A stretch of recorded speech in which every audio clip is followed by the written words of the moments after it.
자, 안녕하세요.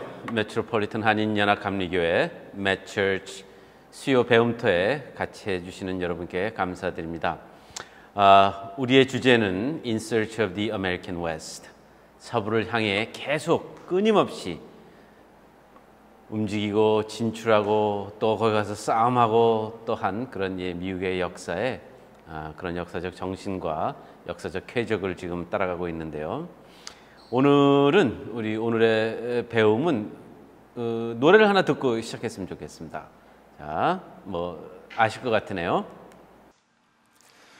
Oh, say can you see by the dawn's early light what so proudly we hailed at the twilight's last gleaming, whose red stripes and bright stars through the perilous fight o'er the ramparts we watched were so gallantly streaming, and the rocket's red glare, the bombs bursting in air, gave proof through the night that our flag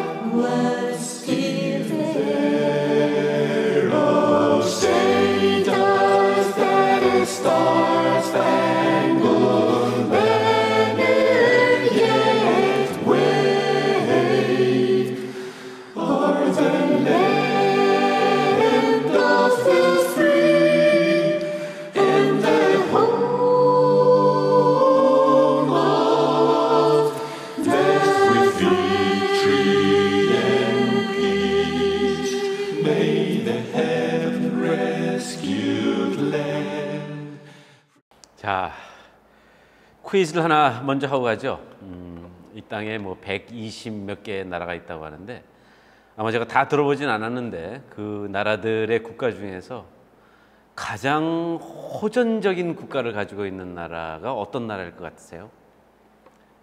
네, 답은 이미 나와 있죠. 사실은 미국 국가입니다. 미국 국가는 전쟁의 포화의 광경을 묘사하고 있어요. 사실은요.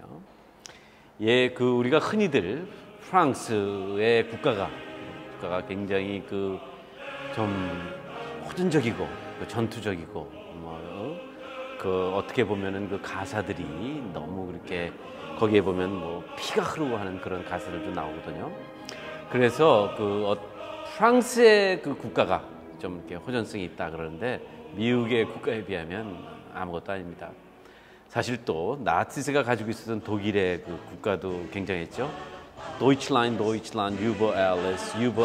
그러니까 독일이 세상에 그렇게 영향권을 뻗친다라는 그런 표현인데 사실 그것도 어떻게 보면 미국 국가에 비하면 그렇게 도전적이거나 호전성이 있는 것은 아니에요. 근데 미국 국가는 우리가 아름답게 듣고 아름답게 부르고 아름답게 느끼지만 사실은 전쟁의 한 장면을 묘사하고 있어요.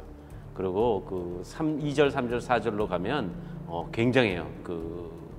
완전히 전쟁, 전투성 이런 것이 국가에서 이제 느껴지는데 이 미국의 국가가 어디서 시작된 겁니까? 어디에 뿌리를 두고 있습니까? 네, 답을 아신 거라고 생각을 하는데 War of 1812. 미국이 독립전쟁을 끝낸 지 29년 만에 또 영국이랑 전쟁을 해요. 굉장히 흥미로운 일입니다. 역사에. 이미 독립전쟁을 해서 사실은 많이 지쳤고 나라를 세우는데 많은 에너지와 역량이 들어갔는데 이제 나라를 세우고 이제 새로운 힘차게 시작을 전쟁으로 했어요. 어떻게 보면. 또 이 전쟁을 왜 했냐? 이것이 굉장히 사실은 중요한 역사적 명제입니다. 그러니까 끊임없이 팽창해야 된다라는 그런 역사적 의식 속에 전쟁도 일종의 필요악, 어떻게 보면 꼭 거쳐야 할 민족과 나라의 경험이라고 본 것이죠. 더더욱이 전쟁이 나의 국가적 존엄을 해칠 때는 피해가서는 안 된다. 그런 생각이 이 전쟁에 배어 있어요. 그래서 이 전쟁을 통해서 얻은 것이 무엇이냐? 영토, 자원, 아무것도 없어요. 제로. 그런 전쟁 이전 상태로 다 돌렸어요. 한 2년여의 전쟁 끝에 다시 다 돌아갔어요. 그 전쟁 이전 상태로. 그렇다면 얻은 건 하나도 없어요. 그런데 War of 1812, 1812년 전쟁에서 얻은 것은 엄청나요. 정신사적 측면에서.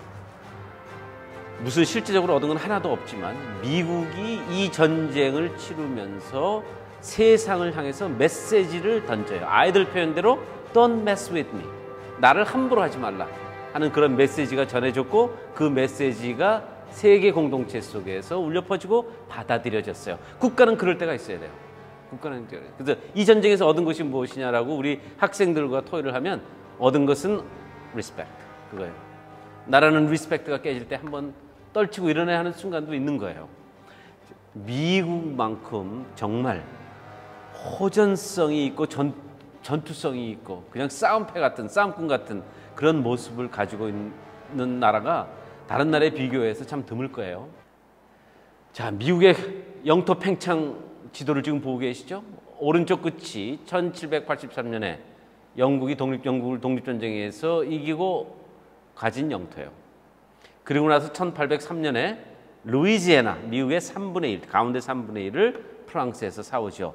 그런데 이 루이지애나 펄처스 저 땅 끝까지 미국의 주권이 있었냐 없었냐?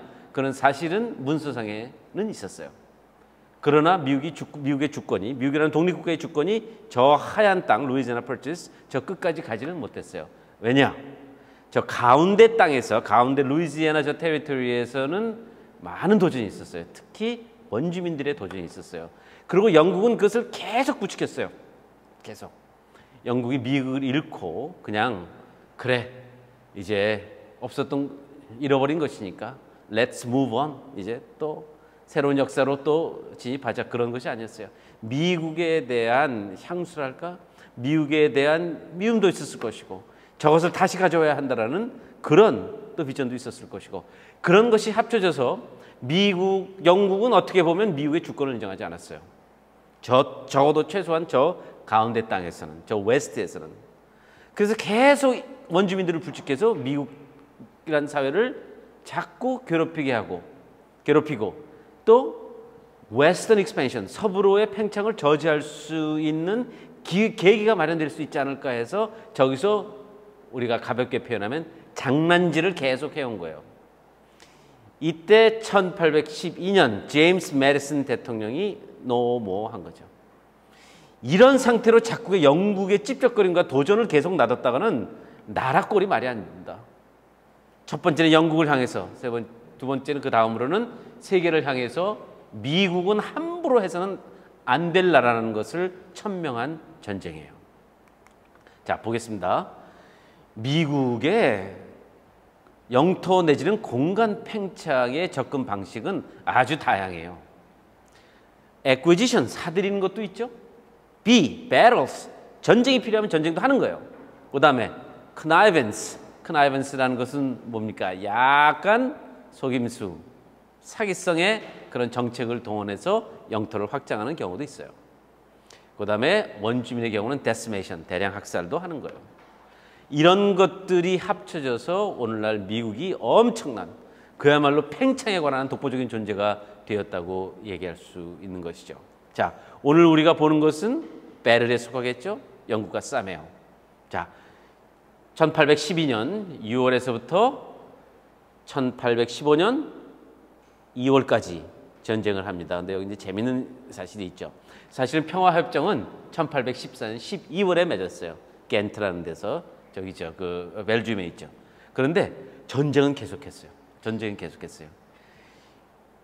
평화협정은 미 상원이 인준을 해야 돼요. 그러니까 상원이 인준하는 날까지 계속 전쟁을 벌였어요. 평화협정은 맺어놓고 특히 왜냐? 저 남쪽에 뉴올리언스에서 전쟁을 했어요. 왜냐? 남쪽은 미시시피 강으로 들어오는 아주 중요한 요충지예요. 거기서 누가 위너, 누가 승리자라는 것을 확실히 보이기 위해서 나중에 이제 대통령이 되는 앤드류 잭슨이 거기서 전쟁을 해서 승리를 하고 이제 영웅으로서 이제 추앙되죠. 자, 보세요. 선전포고문을 우리가 가만히 보겠습니다. 이제 선전포고는 콩그레스가 해야 되니까 메디슨이 콩그레스에게 영국과 전쟁을 하겠습니다라고 하는 메시지를 보냈어요. 자, 여기서 이들의 이를 악물은 의지를 우리가 한번 보죠. 이를 악물은 전쟁을 한번 하는데 이 전쟁은 우리의 리스펙트를 얻기 위한 전쟁이다 라는 얘기를 여기서 하고 있는데, 잠깐 읽어보면 그 이를 악물은 의지가 느껴져요. I, James Madison, President of the United States of America, do exhort all the good people of the United States, as they love their country, as they value the precious heritage derived from the virtue and valor of our fathers. 우리 선조들의 그 용기와 선함, 그것을 기억하자. As they feel the wrongs which have forced on them the last resort of injured nation. 우리에게 얼마나 함부로 했느냐. 그래서 우리가 당하고 상처 입었다. 이제 일어나자. 이렇게 얘기하죠. As they consult the best means under the blessings of divine providence of bridging his calamities. 우리가 당하고 상처 입은 것을 치료하는 것에 하나님의 섭리에 가장 합당한 방법이 이거다, 이런 얘기예요. 참고 또 참았다. 더 이상 참고 더 이상 나라가 굴욕스럽게 사는 것은 우리 선조들이 남긴 용기와 그들의 선한 역사에 바라는 것이다. 그렇다면 전쟁을 하는데 이 전쟁은 그냥 나가서 쌈박질하는 것이 아니라 하나님의 섭리 안에서 가장 가깝게 우리의 뜻을 실현하는 방법이다 라고 전쟁 메시지가 나와요. 자, 이렇게도 얘기할 수 있어요. 이 나라는 뭐든지 악행을 하는데 왜 하나님의 섭리는 갖다 대지? 라고 얘기할 수도 있어요. 그러나 그 시대의 상황을 보면 Respect is a blessing of providence, 그런 게 있었어요. 민족과 국가가 리스펙을 받을 수 있는 것, 존경을 받을 수 있는 것은 하나님의 섭리 안에서 우리의 권리다. 독립국가의 권리다. 이런 고백이 나와요. 틀리지 않아요. 영국이 사실은 못할 짓을 많이 했어요. 왜냐? 이게 눈에 들어오겠어요. 이게 미국이라는 나라가 대영 제국이 한번 지고 나니까 그래, 그때는 you're lucky. 운이 좋아서 이겼을 수도 있는데 다시 한번 기회가 있으면 뺏어오겠어. 왜? 캐나다가 있잖아요. 캐나다. 바로 위에 캐나다가 있으니까 뭐 멀리서 전쟁할 필요 없잖아요. 캐나다에서 전쟁하면 되니까. 그때 제임스 메디슨이 우리가 이렇게 사는 것은 이거 조상에게 할 도리가 아니다. 이러면서 전쟁을 선포해요. 자, 보세요. 전쟁이 작은 전쟁이라고 할 수는 없지요. 자, 뭐 캐주얼티를 다른 전쟁에 비한다면, 그러니까 전사자들을 다른 전쟁에 비한다면 뭐 그렇게 많은 전사자들은 아니지만 2만 명이 죽었어요. 상대적으로는 적게 보이지만 사실은 2만 명의 생명이 희생됐다는 것은 상당히 치열한 전쟁이었다는 뜻이에요. 뭐 몇 가지 스태티스틱스를 보죠. War of 1812. duration으로 치면은 한 중간쯤 와요. 그러니까 얼마나 오랫동안 전쟁을 했는가. 이런 것으로 치면 그렇게 간단한 전쟁이 아니에요. 근데 우리는 잊고 지내죠. War of 1812가 있었는지 없었는지도 가끔 가다가는 뭐 모를 정도니까요. 자, 요 통계도 우리에게 이 전쟁의 의미를 상대적으로 분석하는데 약간 도움이 됩니다. 저기 보시면 War of 1812에서는 한 30만 명 정도가 투입이 됐어요.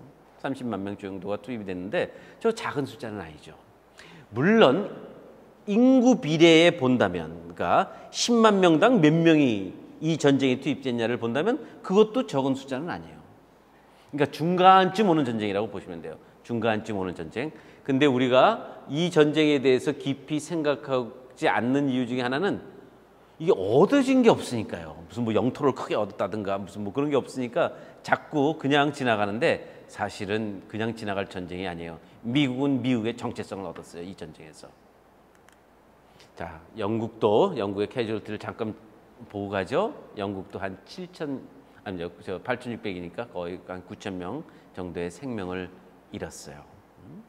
그래서 이렇게 전쟁에서 어느 전쟁에서 이렇게 생명을 잃은 날을 쭉 보는데 저기 보시는 볼티모어에서 있었던 전투에서 나온 그 시가 바로 우리가 아까 들었던 미국의 국가예요.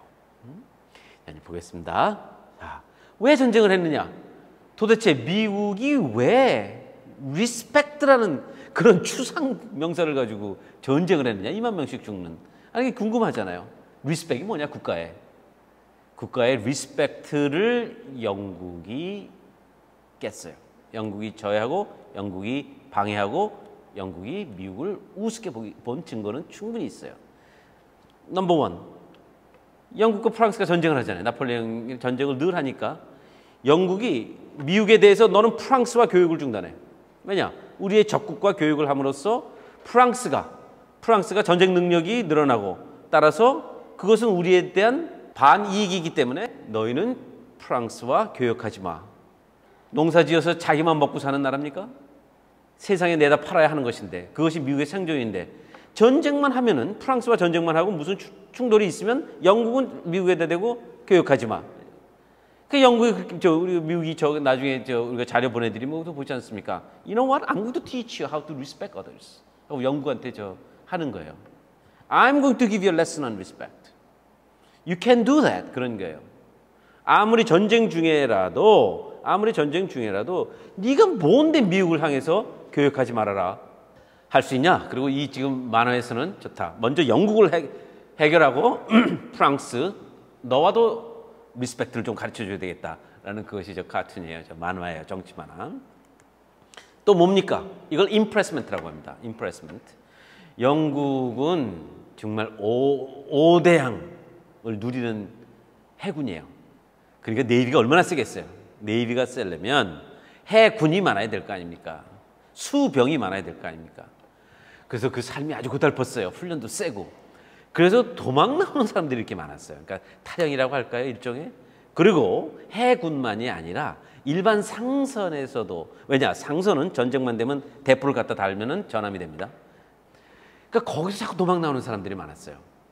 그러니까 영국 군대와 영국 상선단에서 도망 나와서 어디로 가겠습니까? 뭐 프랑스로 가겠어요?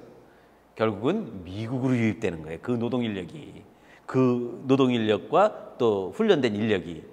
그러니까 영국이 어떻게 얘기했습니까? 쟤들은 우리 군이다. 따라서 미국 국적선을 멈추게 하고 거기서 혹시 탈영하거나 도망 나온 우리 수병과 우리 상선에서 있었던 우리 선원들을 데려올 수 있다. 그 권한이 우리에게 있다. 이렇게 주장하기 시작했어요. 그래서 대양에서 배를 세우고 영국군 출신 또는 영국 상선 출신을 강제로 끌고 오는 경우도 있었지만 미국에 있는 뉴욕은 그렇게 많지 않았어요. 좀 작은 도시, 시골 이런 도시인데 해변가 도시에 들어와 가지고 사람을 잡아가기 시작했어요. 그리고 사실 많은 경우 영국 해군과 영국 상선단에서 도망 나온 선원들이 많았어요. 그러니까 끌고 가는 거예요. 자, 국가의 입장에서 보면은 내 영토에 와서 내 국민이 영국군이냐 아니냐 도망병이냐 아니냐를 따지고 묻고 끌고 가고 이게 국가가 이게 꼴이 아닌 거예요. 이게 리스펙트의 문제예요. 자, 그런데 사실은 더 저변에 깔리는 이유가 있었어요. 이거죠.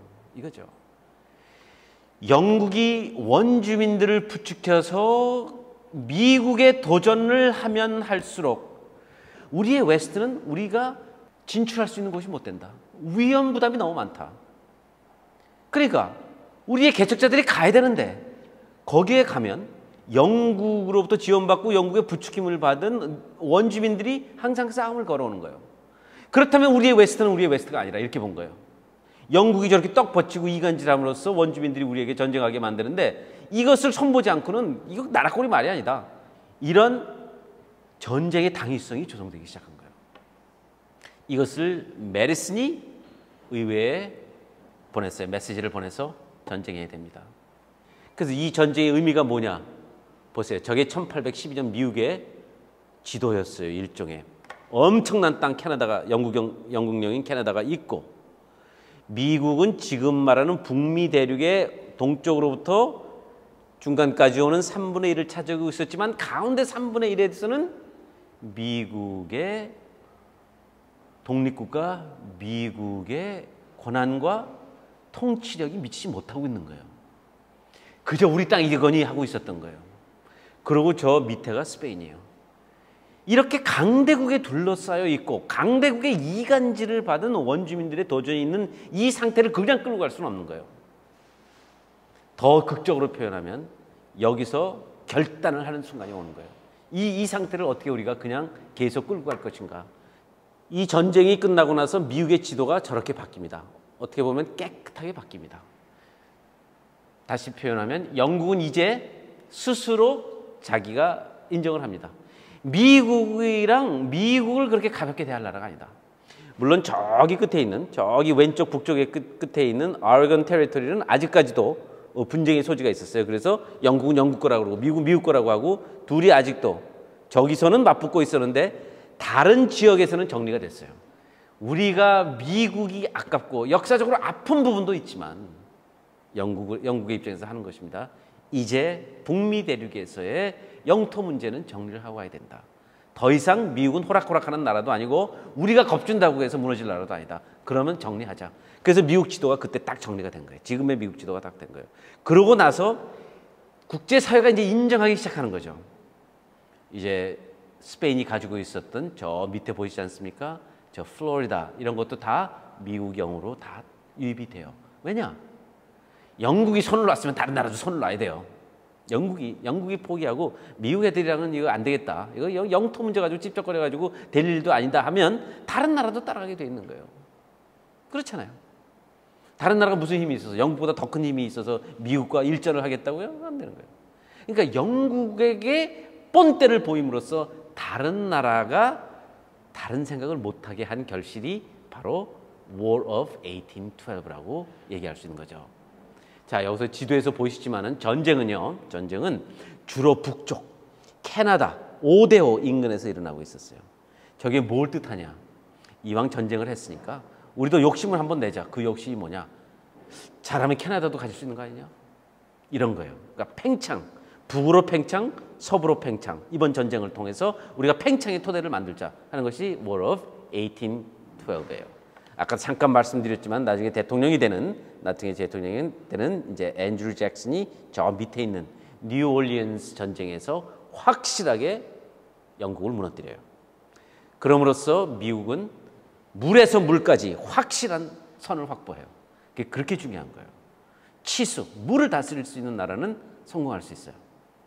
그래서 5대5 쪽에서 저쪽에서 항상 영국과 그 분쟁도 있었고 영국의 찝쩍거림도 있었고 이게 거기가 깨끗하지 못했어요. 근데 War of 1812를 통해서 5대5에 딱 금이 거지고 그레이트 레이크스가 미국의 굉장한 자원으로 유입이 되고 저 밑에 미시시피강 입구에서는 더 이상 다른 나라들이 찝쩍거리지 않는 그런 확고한 미국의 지도가 그려지는 거예요. 전쟁을 통해서. 자, 미국이 굉장히 호전적이었어요. 저게 이제 어디냐면 토론토, 지금 토론토라고 하죠. 요크에 쳐들어가 버렸어요. 영국에게 본때를 보일 거면 우리가 적극적으로 가자 그래서 토론토에 쳐들어갔었잖아요. 그 토론토에 가서 겁도 없이 전쟁을 했어요. 토론토. 그래서 요크를 점령하고 뭐 킹스턴으로 가가지고 위로 쫙 가가지고 캐나다를 갖자. 이런 그령도 배짱이 있었던 거예요. 자, 그 배짱이 호전적이고 전투적이고 상당히 어떻게 보면 욕심꾸러기의 나라인 것을 보인다. 그렇게도 해석할 수 있고 또 이렇게 해석할 수 있죠. 호전성과 전투성 안에 담긴 그들의 비전이 있었던 거죠. 영토적 비전, 공간적 비전, 팽창의 비전 이런 것들이 있는 것이죠. 조금 재밌게 표현하면 그 토론토에 가서 이제 전쟁에서 승리했다고 좋아했는데 사실은 그 이제 캐나다 영국군이 나가면서 그때 가지고 있는 폭약 이런 것들이 터져버렸어요. 그래서 200명 정도가 죽었어요. 그 이제 폭탄, 영국의 무기고가 폭발됨으로써 일종의 저항이었겠죠. 근데 지금도 캐나다에서는 저거 해요. 그때 Battle of York를 재현해요. 그러면서 그 역사를 배우고 역사의 이해를 유지하는 방법 중에 하나가 저렇게 그 재현이 많아요. 미국과 캐나다 이런 데는요. 교과서로만 역사를 배운다는 것이 아니란 뜻이죠. 보세요. 요게 가가지고 요크라고 해야 되겠죠. 아가 들어가 있으니까 요크에 가가지고 미국 군대가 아주 못할 짓을 했어요. 아주 그 포트를 점령하고 아주 깡패 노릇을 좀 하고 왔어요. 저기 써 있지 않습니까? During the 6 days of the American occupied York, the soldiers went unchecked 이게 못 말리는 거예요. 그러니까 그것을 어떻게 읽을 것이냐. 그 동네 양아치 깡패짓을 하고 왔구나 이렇게 생각할 수 있고, 어떻게 보면 이 적극성, 진취성, 욕심이 너무 드러나니까 그냥 캐나다로 그냥 쳐들어가가지고 그냥 우리가 지금 생각하면 못할 짓이지만은 아주 그냥 좀 가벼운 표현으로 깽판을 놓고 왔어요. 이게 왜 중요하냐면 영국도 다시 그래? 우리도 할 수 있어 하고 또 해요. luring homes 막 훔쳐놨다 뭐 약탈을 하고 뭐 businesses destroying private property and harassing citizens. 그리고 이제 두 번째를 보세요.